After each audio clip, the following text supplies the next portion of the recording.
Alright, hello everyone, and welcome to part 2 of Ask the King for November 26, 2015. If you have not seen part 1 yet, I recommend you go back and watch it first because it had a lot of cool questions, had an intro explaining everything.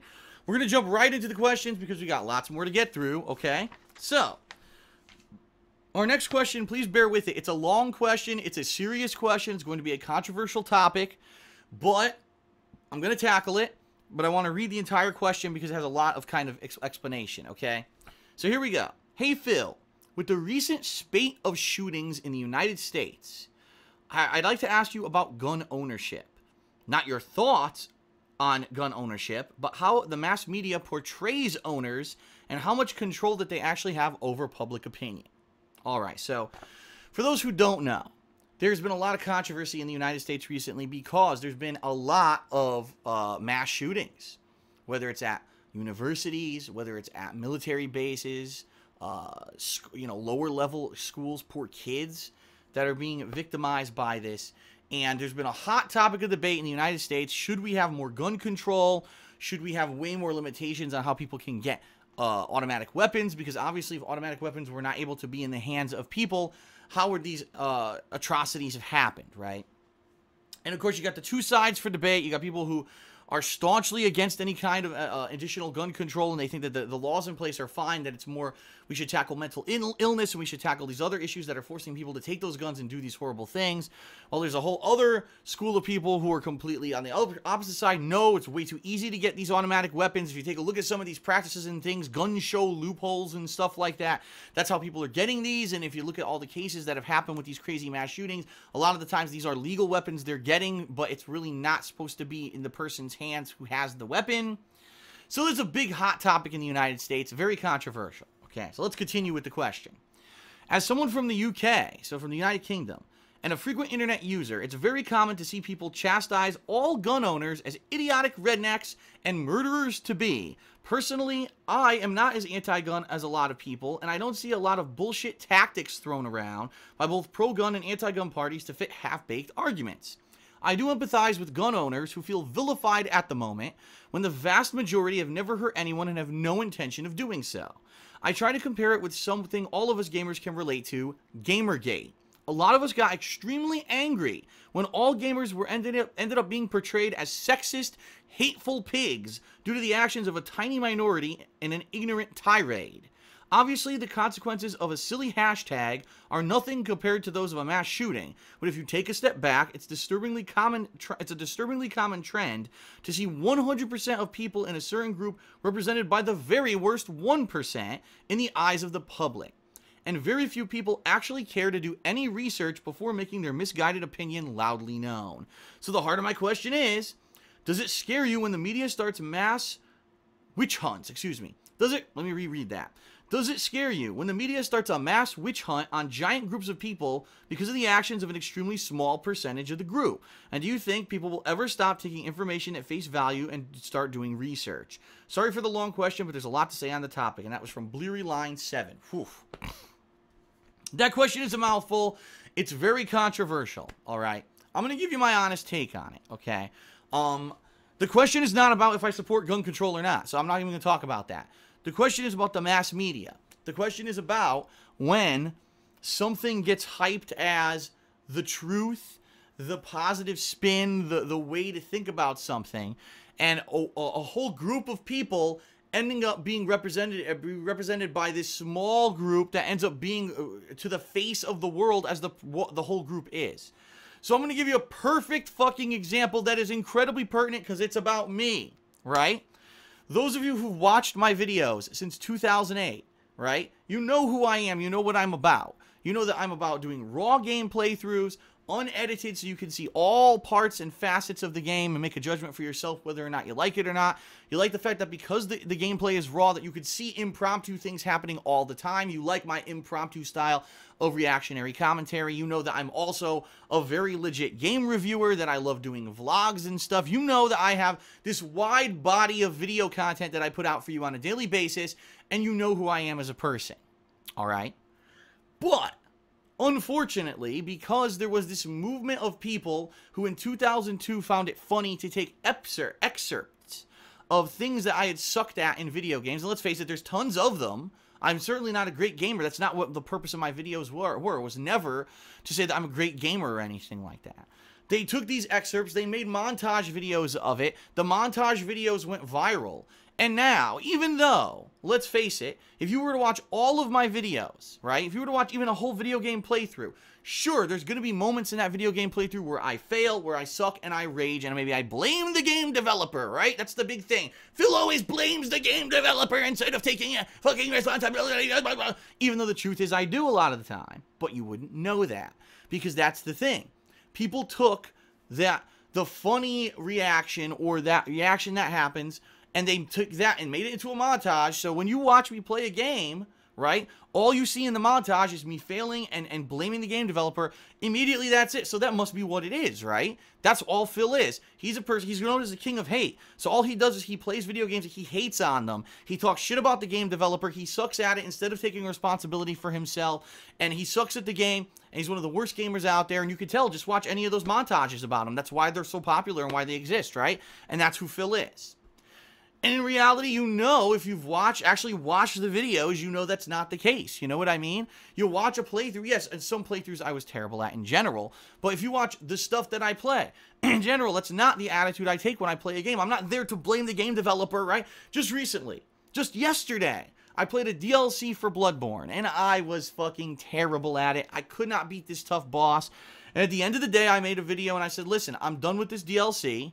It has nothing to do with the game developers being bad. I mean, I loved the original Bloodborne, but it's quite apparent that the game developers made this DLC with insane difficulty spike to say you have to be like the hardest of the hardcore, the biggest fans of Bloodborne, and really have determination to fucking get past this really tough boss and see the rest of the DLC. And I'm not one of them. I will take responsibility and say, listen, I am not one of them. Now, did I blame the game developer? Did I say, fuck From Software, you guys are a bunch of fucking cocksucking, uncle fucking pieces of shit. You stole my $20. No, because I understand why they did it. Was I a little peeved that I'm not good enough to get to the rest of the DLC? Yes, because I did spend the money. And the bottom line is, if I sat here for days playing it, I'd probably finally beat the boss, but I don't care enough. There's too much else going on for me to care.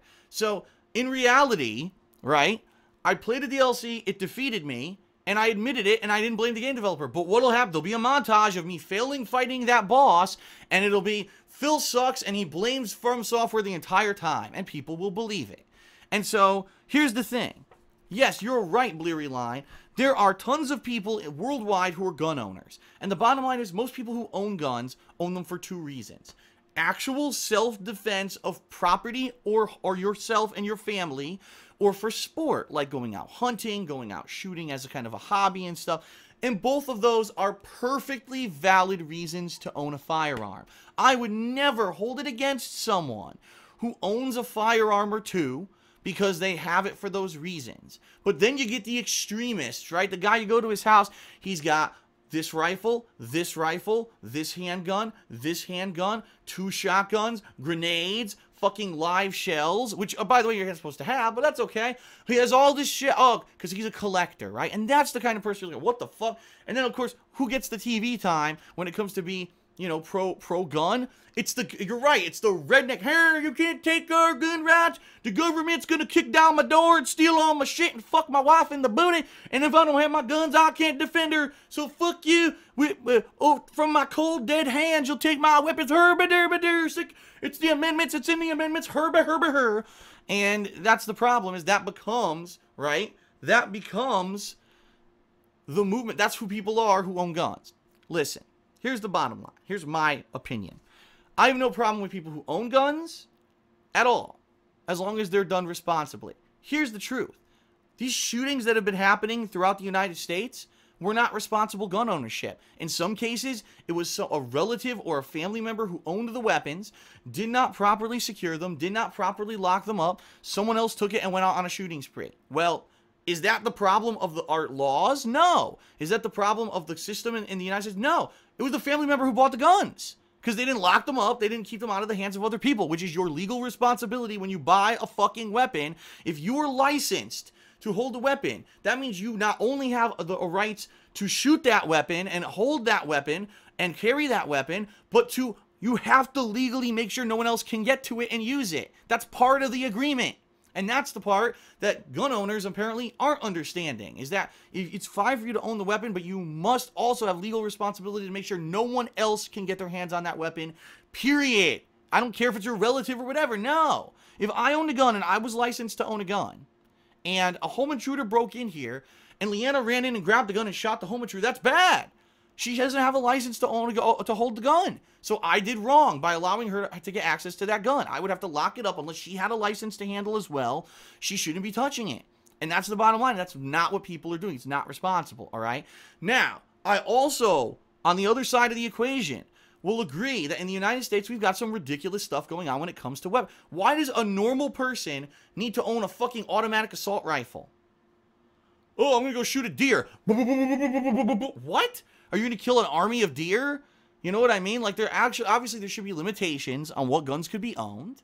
And there are these loopholes that people find. I guess they call it the gun show loophole. And like I said, I am not well versed on the law. I'm certainly not going to give you any kind of a political commentary because I'm not educated enough on it.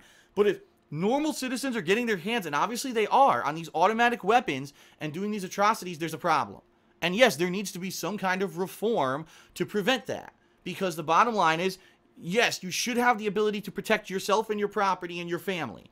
But you also shouldn't have the ability to go on a fucking rampage, right? And there needs to be some responsibility here. And where's the responsibility? It should be on the gun owner. It should also be on the lawmakers to make sure that if self-defense weapons are being sold or guns for sport, that it should be limited to something that's reasonable, right?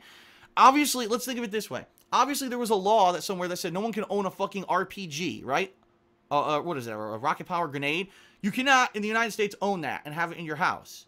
So, what's the difference between that and an automatic rifle? Why was the automatic rifle okay, but not the RPG? You see what I'm saying? Both of them could instantly kill a bunch of people at once. So, what was the difference? And that's the problem. The laws, it's like when they were writing the laws for gun control in the United States, they had some good ideas, and then they just kind of like forgot that there's other weapons and stuff that were developed and that they needed to outlaw or push regulations on, and they didn't do it properly. So, there's issues on both sides. Now, in regards to mass media, yeah, the truth is the mass media loves that shit. The leftist media will spin it every time to anyone who owns a gun. Why would you own a gun? That's crazy. You don't need a gun. If no one had guns, no one would shoot anyone, right? Bullshit, because the bottom line is, all right, so if there's no guns anywhere, no one can get guns. If people are going to do something bad, they're going to do it with something else. They'll make a bomb. They'll have a fucking knife. They're going to do it anyway, right? So it doesn't matter what weapon it is. It's still going to happen. There's nothing wrong innately with owning a gun. The problem is with the irresponsibility around the ownership of the weapon. That's where the problem lies. So it's funny because I hear arguments on both sides. We have the right to own guns, and how dare you try to put any more stricter laws on gun ownership, right? And the other side's like, well, you shouldn't own guns. Or then there's the more moderate leftists who are like, we don't care if you own guns or not. We just want better laws to make sure that this shit doesn't happen and result in a massacre. And it's funny because there are people who are reasonable. I'm one of those people, I can see both sides of the argument, and I'm not 100% for or 100% against. I'm for, we should be able to have self-defense methods as long as there's proper regulation. And right now, in my opinion, there is not in the United States, and that's why we're having these problems, period. There you have it. Okay. On to the next question. Whew. All right.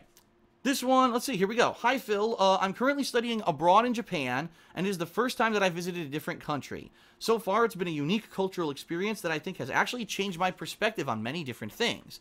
I was wondering if you've ever been to another country outside of the United States, and if so, where? If you haven't, where would you like to go? Thanks. That's from Maddie the Zombie.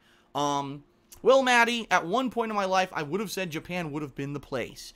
But I kind of fell out of love with Japan when I got a little bit older. I found out how expensive it is to get there, and the fact that I've heard it's incredibly overcrowded. Everything's small, and I'm a big guy, so I wouldn't like cramped areas. I don't like overpriced things. And, you know, I know people who've gone there, and for everything they told me, they're like, wow, it's great. Here's why. And I'm like, that doesn't sound so great to me. So for me, I probably wouldn't want to go to Japan. I've been to Newfoundland, Canada. That's the only place outside of the United States that I've ever been. And I wasn't, like, turned off, but it wasn't, like, a big populist, or excuse me, a big, tourist. Why did I say populist? A big tourism area. It wasn't like that. It was a small town, a fishing town, but they did have industry there as well, and that's what I was there for. The one thing I noticed with Canadians, they seem a little bit more laid back than Americans. Like, they'll get angry, but when they get angry, they're kind of like a more reserved attitude. Like, it is what it is, versus Americans can be like all uptight and really fucking rage-filled. Canadians seem to be like, it's more of a sarcasm. It's more of a more laid-back attitude than anything else. I remember when we were up there, we were pissed because there was inventory management issues at this company. We go up there and they were like, it's an issue, but we'll eventually fix it. It's not that big of a deal. And that was the difference, was that for them, nothing was a big deal. For us, things were a big deal. If ever I were to travel internationally, I've said this before and I'll say it again, I want to go to Europe. I would like to go to the UK. I would like to maybe go to France, to Germany, to Italy. Those are probably the big four, I would say. France, Italy, Germany, maybe Ireland because it's part of the UK. I'd like to maybe check out Ireland. That tour of Europe I would like to do. And I think it would be awesome. A lot of my roots, my cultural background is from that area or those areas of Europe. And that's kind of what I would like to absorb. And just think, you're there in Europe, you could go through, boom, boom, boom, hit up all those countries, right? In like a couple of weeks and see so much versus Japan. You're in Japan. That's it. It's an island. You are only going to Japan and that's all you're going to see versus there are so many different cultures and things in just a short period of time that you can see. So it would definitely be Europe. Realistically, will it ever happen? I don't know, but I would sure like to do it. Okay. Next question. He says, hey, Phil, what is your opinion on Donald Trump as a person and a politician? His views sometimes strike me as populism, but he often hits the right tone and gives certain parts of the American society exactly what they want to hear. Do you see him as a valid candidate for the presidency? And that is from George Costanza. That's right, ladies and gentlemen, one of your favorite characters from Seinfeld, the sitcom from the 1990s. Donald Trump. I'm going to be honest with everyone. I don't think Donald Trump is a politician. He's not. And not in any sense of the word is he a typical politician. He's not pandering. He's not looking for tons of financing and basically sucking the tits of every major corporation out there to make sure he has enough money so he can get into office and stay in power. He is a very opinionated person, and if you want my honest opinion, I don't think he's seeking the presidency to make the country better. I think he's seeking the presidency because he's an attention whore. He loves it. He loves attention. Ever since he got his attention for being this real estate magnate, then he started doing reality television. That was his first taste of the big time. Now that social media is popular, oh my God, everything that he says, thousands and thousands of people are listening to on Twitter. So of course, he is an attention whore. He wants attention. That's all he's about. So he's going to say the most ridiculous shit because it gets him attention. And yeah, it's silly. A lot of people say that there's a major problem with immigration in the United States, that we'll just let anyone in. We don't ever fucking deport anyone. So the country's getting overpopulated. These people are sucking on our resources. I'm a taxpayer. I'm a registered citizen in the United States, and I'm a taxpayer. Every time I pay taxes to the government, that goes to support illegal immigrants. I'm serious. They get free stuff from the government. Illegal immigrants get this. And it's a joke that I pay that, right? That I'm paying and I'm supporting people who just decided to come into the country without any invitation. They just walk the fuck in and I'm paying for them to live. It sucks. That's why 1/3 of my income goes to the federal government because of that. Not only because of that, but that's a part of it. So, there is an issue with immigration. Do I think that building a wall between here and Mexico and saying Mexico is going to pay for it is the solution? No, it's a ludicrous. It's a fairy tale. It's a joke. It's not going to happen. Everyone knows it's not going to happen. If Trump is elected, he will never build a wall to the south of the United States blocking Mexico. But he says these things to get attention because he knows they're ludicrous. And people eat that shit. Why do you think people watch reality TV? To see train wrecks, to see people say ridiculous and do ridiculous things. They want drama, over-dramatization. But here's the dangerous part of this equation.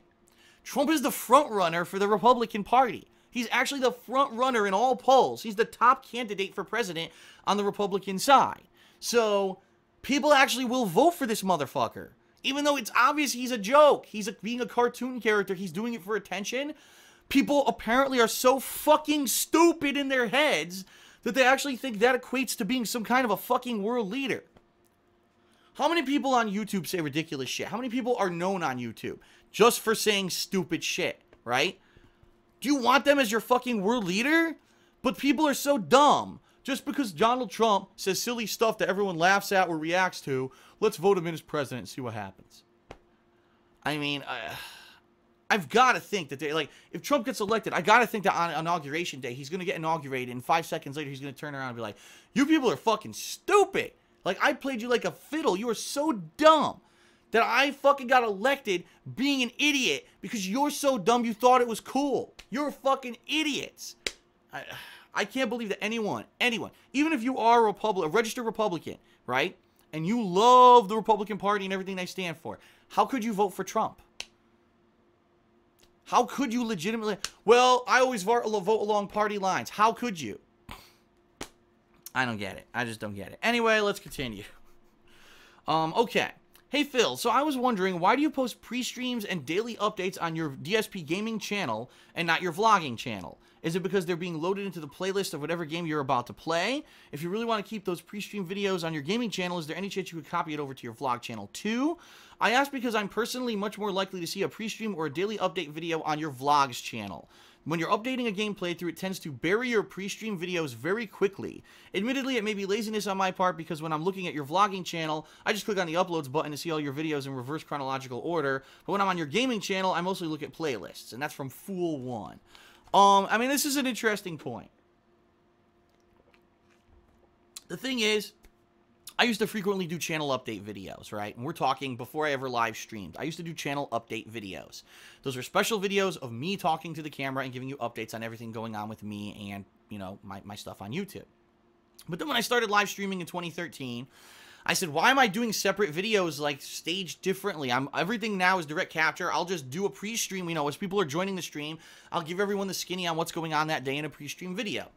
And admittedly, I would upload that to DSPGaming. And even though it is kind of a vlog-style video, that's where it would go. And it is a good question. Why do I do that? I don't know. It's not like I had any conscious thought into it must go on DSPGaming, right? A pre-stream or a daily update versus going on the vlogging channel, all right? However, I understand your point, Fool1, when you say everything on the gaming channel gets lost in the shuffle because you're uploading, you know, 10, 20 videos a day there, so I don't see it. But here's the thing, and I don't know why people don't know this. It's in a playlist. Every single daily update, pre-stream, all those videos are in playlists.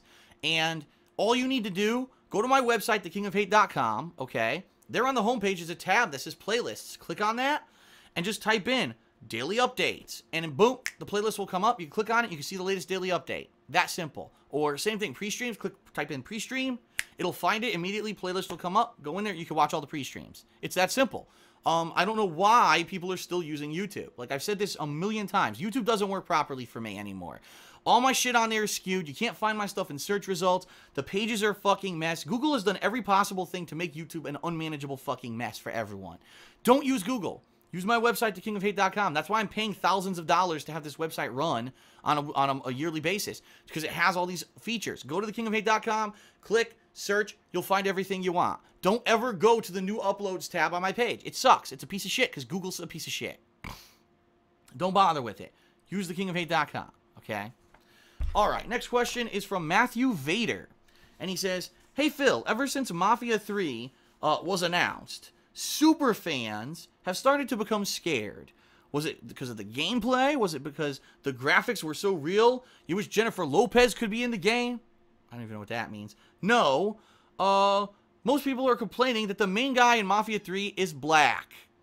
Supposedly there weren't any black mafiosos back during the 1960s or 80s or whatever time period the game takes place. And so they want it to be back to Italian-American mafioso in this game. When I heard this, I flipped my computer off thinking that it was a Kanye West troll. Like when Kanye told live TV that George Bush hates blacks. Again, a reference lost on me. I've never paid attention to a word Kanye West have said. But anyway, what do you think of this nonsense of this being a critical issue? I just wanted to see a great story, not sit on my ass and see people whining about a black guy in a Mafia game. Now, here's the thing. When I saw the trailer for Mafia 3, even I was confused. Because I watched the trailer and I'm like, what does this have to do with the Mafia games? The Mafia games have always been about this Mafia family, right? Or at least I thought. I hadn't played them, but I thought that they were about a Mafia family of Italian Americans, kind of like The Godfather, right? And so I'm watching the trailer, and obviously it's not mafioso, right? There's the main character is African-American. There's another African-American woman, and there's 2 other people, too, that are, like, other ethnicities. And you're looking at it like, what is this game about? Maybe they're really breaking the mold. And I guess it came out that it's going to be a group of people who kind of are gangsters, but they're kind of like the hero gangsters. They go up against the corruption of the mafia, and they're going to probably be fighting Italian-American families. And I guess a lot of people are, oh my God, it's social justice at its worst. They had to ruin it. It's supposed to be about the mafia, the Italian-Americans. That's what we want to see. And instead, they've got it about black people, and we have to have minorities in the game and be the heroes now for social justice. Yeah, and I've seen this. I saw this clamor all over that they're ruining Mafia. Listen, it's obvious they're taking the game series in a different direction. Whether the game's going to be good or not, no one can say. Maybe the game will be amazing, AAA, blow you away, and maybe the game will be a stinking piece of shit. Who knows? It's too early. All you saw was a trailer.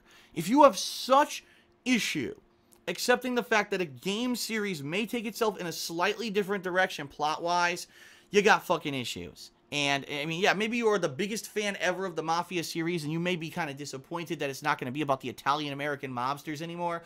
Okay, that's maybe a valid point if that's the case, but you have to give these guys a chance to at least put some game footage out and show us what is the game going to be. Is it going to be any good before you start ranting and raving that there's a black man in my Mafia game?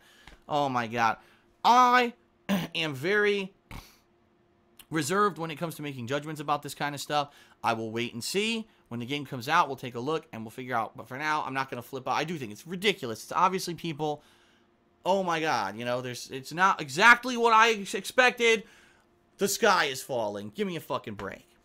Okay, we'll do one more question, and then we'll take a break, and then we'll come back and we'll finish up the episode of Ask the King. Sound good? Fair enough? I think we've been going for over 20 minutes. We have. Okay. All right, so the final question for this part. This one is from Atlas Telemon. He asks the following. Phil, I might be one of your older active viewers or community members. I'm actually 37 years old. In my job, 95% of communication is done through email, and I get a lot of it. So much email that I notice the number of emails in my inbox weighs on me mentally. So how do you deal with all the messages that you get on a daily basis? I mean, you're getting it via your Hotmail email account, tweets on Twitter, your YouTube comment section, your new Instagram that you set up this year, the kingofhate.com forum section, and probably some other channels that I'm not mentioning either. Do you even ever have a rough estimate of how many contact moments you get in one day, and does it give you stress? Here's the thing, and at least this is the difference between me and you. You know, it is your job to directly respond to your emails at work. And I know because I used to have a 9-to-5 office job, and I got a shit ton of emails coming in every day. And if I didn't answer all those emails or at least get to each one and do some kind of action on each one, I'd be held responsible. I was the one who didn't get to it. I was the one, you know, and I'm like, I have an email box full of 400 emails today. How do you expect me to get to all of them in one day? Now, absolutely, I get a ton of interactions. I get emails, tweets, Facebook posts, comments on YouTube, private messages on YouTube, Instagram posts. There's other things too. A lot of people don't know this. I have other emails, you know. I have way more emails than there's only one public email, darksidephil@hotmail.com, and that's the one you can reach me at publicly for YouTube. But I have other personal email accounts that have stuff like my finances and other things that I've got even more than you can think of. I've got all the YouTube side of stuff, but then I got the personal side of stuff as well on the other side. That's all coming together. So daily, I probably receive several hundred emails. Tweets, I'm getting tons of tweets on a daily basis. YouTube comments at this point, unless it's like, let's say, for example, I know that I put out a video that'll get a lot of comments. Like today, I put out a Thanksgiving well wishes to everyone. That's a video I'll read the comments on. This video, Ask the King, I may go back and read the comments on. But on a standard video game playthrough, I'm not going back and reading the comments on videos. I just can't. I used to do that when I was, you know, 2008, 2009, and now that I'm so big, I can't, you know, there's no way. With all the comments that I get, if I read all the comments on every video, you know, I'd be spending half my day doing it, especially when there's a video where there's controversy or it's a big playthrough or something like that. There's no way for me to keep up on it. YouTube private messages, I've given up on. It's too much. They've changed the private message system on there 3 times in the past couple of years to the point where I got so frustrated, I said, fuck it. I'm not even going to bother with it anymore. So I'm sure there are people that all the time try to contact me on YouTube, and I never see it. I never seen a private message on YouTube in the past 2 years, and I don't pay attention to them anymore. Does it give me stress? No, not anymore. You know, at one point. But the thing is, people have to understand, I'm one person, and you are many. I am one, you are many. So even though I try to read every email, and I will stand by that. If you send me an email, I'll try to read it, all right? but I can't promise you a response. I know people send me emails. Sometimes they get disappointed. Phil, you never responded. I can't. I cannot respond to every email. I get way too many, but I try to get through with something really important or something that catches my eye, and I need to, you know, I feel like I need to respond. I will.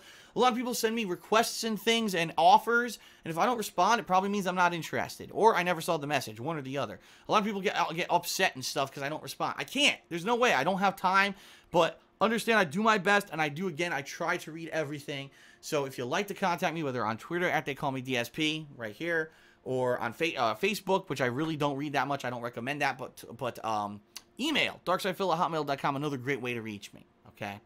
All right, that's it for part 2. I'll be back with the third and final part of Ask the King for November 26, 2015. I'll be right back. Thanks, everyone, for watching.